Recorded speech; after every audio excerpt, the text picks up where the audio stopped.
Parkir Pino tiga. Gede itu parkir lagi.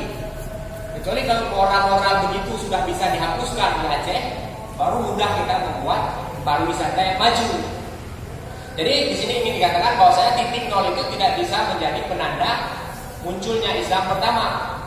Epigraf batu-batu tadi pun, baik batu di Pandi maupun di mana-mana, itu juga sudah bisa menjadi bukti. Namanya juga pertemuan ilmiah, nanti bisa berubah lagi. Tapi sejauh ini, hari ini ya segitu pembuktian sejarah yang sudah berhasil ditemukan sekarang. Kembali ke Fansur. Fansur itu di mana? Saya dari awal, waktu saya ngantar-ngantar sembako tsunami dengan PII dulu, kerjasama dengan beberapa lembaga, itu di daerah Ujung Pancu. Sekarang itu kan jalan ke Ujung Pancu itu kan dipikirnya laut. Ada kakek-kakek bilang, dulu kalau kita dari sini mau ke laut, itu jalan kaki setengah hari belum nyampe katanya. Sekarang laut itu di depan. Jadi dulu itu daratannya itu luas di Ujung Pancu itu. Demikian juga di daerah Pandai kan, daratannya itu luas dulu. Sekarang kok ada makam itu di lautan. Anak-anak muda itu kan mengangkat nisan-nisan tua itu kan di lautan, malah ke perairan kan, itu diangkat. Kenapa? Apa orang dulu nanamnya nanam jenazah sembiu apa bahasa misalnya? Kubur. Hah? Kubur. Sembiu apa dimakamkan dari tanah kan? Ya. Kadang-kadang kita menerjemahkan bahasa Indonesia itu hancur lebur ya. Makanya dulu anak saya itu umur berapa tahun? Kemana dibawa orang meninggal itu? Dijawab sama mak saya, neneknya mau ditanam. Kayak buyuk, nak tanam kan? Mau ditanam, biar tumbuh ya. Ya, namanya juga anak-anak kan. Ya, jadi kadang-kadang translate itu nggak bisa langsung literal gitu ya. Harus perlu dimaknai yang bagus ya. Harus ada grammar di Aceh Indonesia.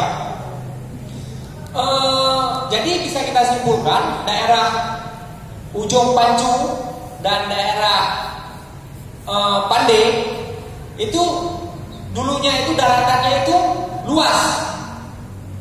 Jadi jangan-jangan itu saya berspekulasi kalau dulu itu antara Ujung Pancu dengan Kampung Pandai, kalau sekarang kan jadi Tanjung kan, menjorok ke darat kan.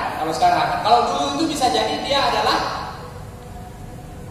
menjoroknya ke laut kalau dulu.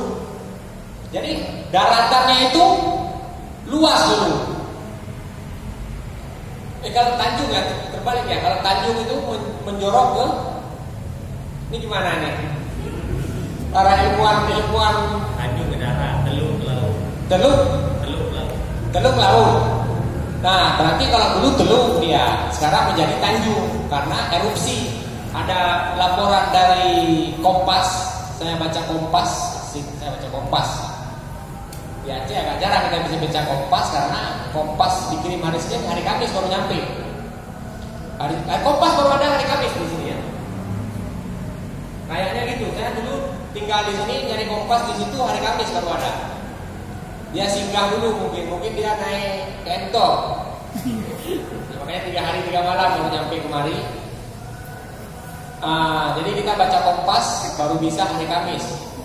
Orang di Jakarta udah siap-siap baca koran Kompas minggu depan. Kita baru baca Kompas minggu ini gitu. Koran juga begitu kan, koran nasional itu baru nyampe jam 12 atau jam 1. Orang di Jakarta koran itu sudah baca jam 5. Jadi telat informasinya banyak ya, lama. Nah, jadi karena secara logika ya, kok jadi logika jadinya. Secara masuk akalnya, orang-orang yang lepas sahur di India. Nah, India nih Pak Yogi di India. Gimana kabar di India? Saya pengen juga ke India nih, tapi saya takut. Kalau ada kereta api di India saya lebih suka. Kereta api langsung dari Banda Aceh ke India. Nah, itu mau saya. Kalau masih pesawat. Jadi orang ketika lepas sahur di India, baik itu pada masa kemajuan Aceh Darussalam waktu itu yang sangat kosmopolit, masyarakatnya itu sangat ramai waktu itu. Kalau laporan daripada Dennis Lombard itu dari naskah-naskah di Aceh juga dia ambil, melaporkan bahwasanya orang di Aceh Darussalam waktu itu desak-desakan, saking ramainya waktu itu. Jadi Banda Aceh ini ramainya nggak sekarang aja. Sebelum tsunami itu ramai banget. Waktu tsunami 2005-2006 sepi dikit. 2005-2006 itu seputaran kecamatan ini cuma kita doang di sini. Kantor PI ini yang ada lampu. Jadi kalau kita lihat kantor PI dari jauh itu kayak kapal Titanic di tengah laut. Cuma dia aja, ada yang lain masih padam semua ini. Jadi baru pelan-pelan ramai lagi Banda Aceh kan. Dulu 500 tahun yang lalu ketika majunya kerajaan Aceh Darussalam, yang mana dermaga Fansur itu adalah di ujung Pancu, orang ketika lepas sauh dari India itu pasti kan mencari daratan terdekat kan. Daratan terdekat yang dia cari, yaitu yang pasti dia temukan langsung, yaitu ujung Pancu ini. Atau dia mau ke Sabah waktu itu. Mungkin waktu itu Sabah juga belum terlalu maju.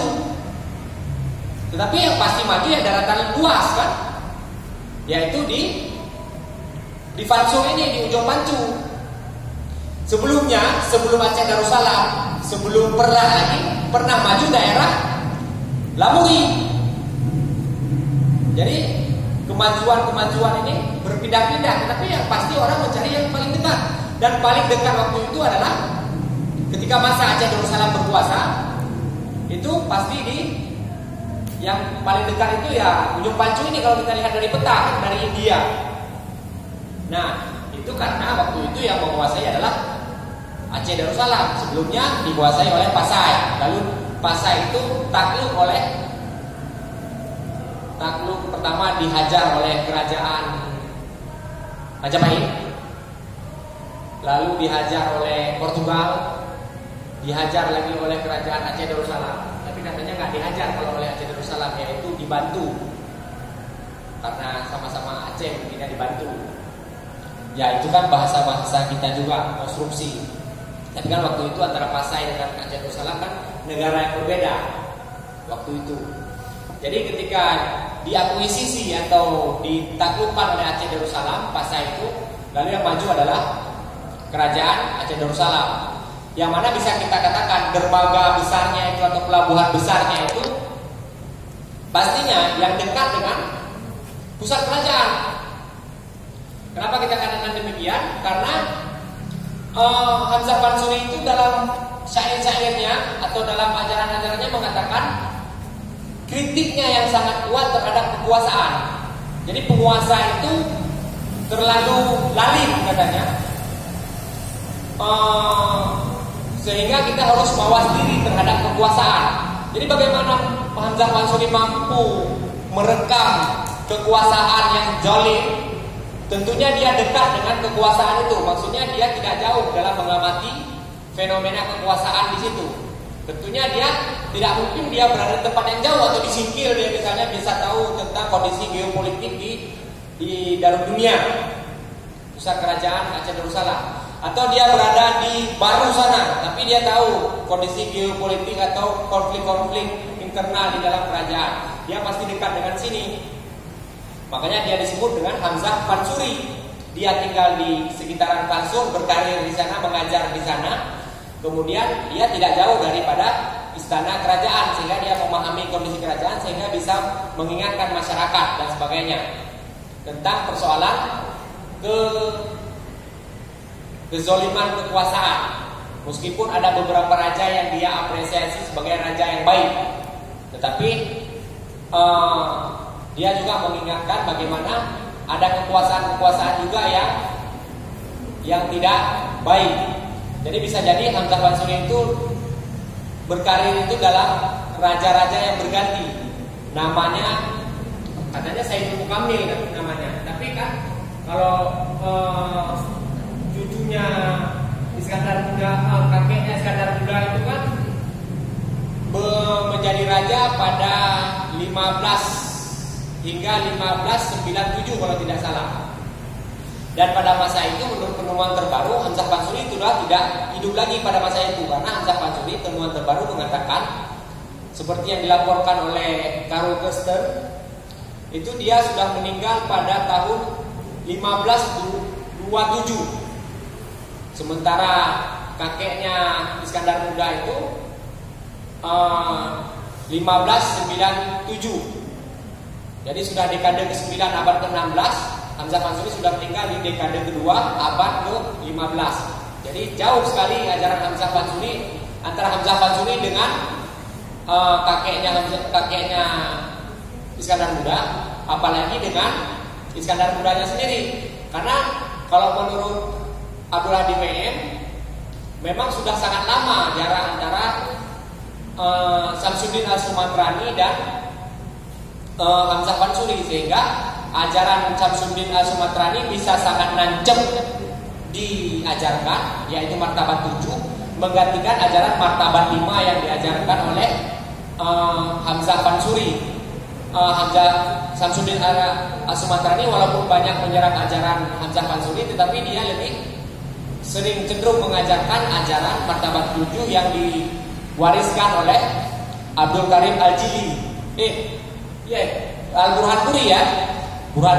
Al-Burhanpuri dari India yang menulis tentang martabat 7 diajarkan oleh Samsuddin Al-Sumatrani di Aceh Darussalam. Saya kira sudah 5 menit ya. Oh ya, waktu bicaranya sudah 5 menit, alhamdulillah. Ada tanya jawab? Ada.